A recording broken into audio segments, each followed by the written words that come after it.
Born on September 5, 2001 to Nigerian parents in London, Bukayo Saka's story is of a family that left Africa in order to search for a better life for their next generation.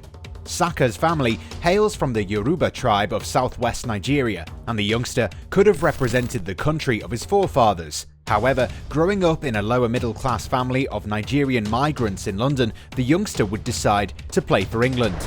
Life wasn't easy growing up. His mother and father did menial jobs and struggled to provide for the family. Like so many talented future stars all over the world, football was going to be the Saka family's ticket out of a life of struggle and hardship. What's up everyone, and welcome to another exciting episode of Goalside. Today, we're going to talk about England sensation Bukayo Saka in detail. Before we start, make sure to subscribe to our channel and make sure you have the notifications turned on. Heartbreak at Wembley. Careers are normally defined by small moments. They might seem inconsequential a few years down the road, but such moments make or break careers. Bukayo Saka was only 19 and had just played the biggest game of his career. England were ever so close to winning the European Championship before the final went down to the dreaded penalty shootouts. Italy have been quite something in this part of the game ever since Gianluigi Donnarumma became their number one. Saka was given the nod to take the decisive penalty for the Three Lions, even though there were far more experienced options available. The youngster took his penalty kick and Donnarumma dove the right way and ensured that England suffered defeat in their first major final in 5.5 decades. Questions were asked as to why Saka, a teenager, was given such a huge responsibility. What was sickening about the aftermath was that the youngster, alongside Marcus Rashford and Jadon Sancho, was subjected to racial abuse on social media. But it wasn't surprising. This is what the game has come to.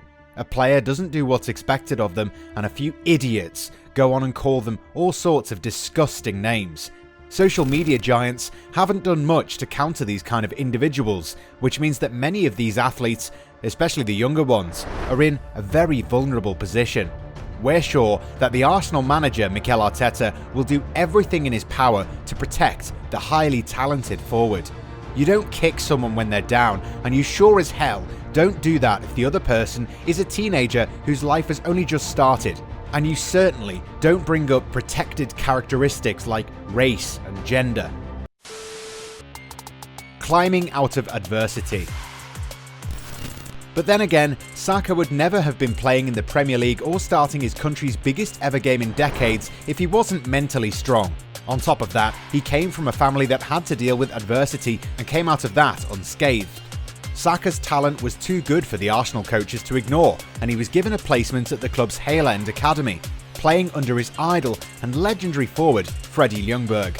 Saka learned life lessons that would stay with him for the rest of his career. The former Sweden international told the youngster to remain humble, like his parents. Ljungberg always knew that Saka was going to be a top player one day. Having a strong mentality was the reason why Saka showed no fear stepping up to take the most important kick of the Euros. According to former England under-18 coach Neil Dewsnip, he wasn't surprised to see Saka step up since he'd always been a confident player.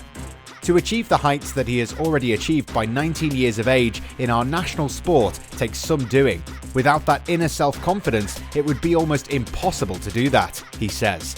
Saka's performances were so good that the youngster was given a professional contract at the club the moment he turned 17. He was promoted to the under-23 side, where he continued putting in excellent performances and was deservedly called up to the senior team.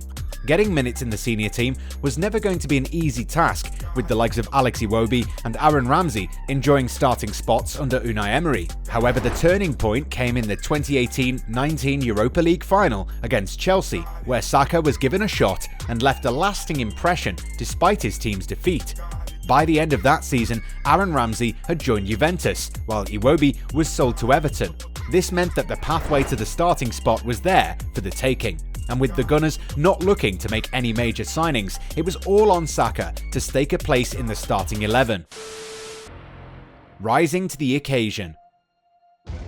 The day was just around the corner when Saka would score his first ever Arsenal goal. That moment arrived in the 3-0 win over Eintracht Frankfurt in Arsenal's opening group game of the 19-20 Europa League. Saka also provided 2 assists in that game, and suddenly the Gunners had an academy product that they could be proud of. We've seen so many times how talented youngsters eventually crumble under pressure, but Saka wasn't just like any other talented youngster. He would go on to become a regular starter for the club while continuing to improve elements of his game. A proud Nigerian.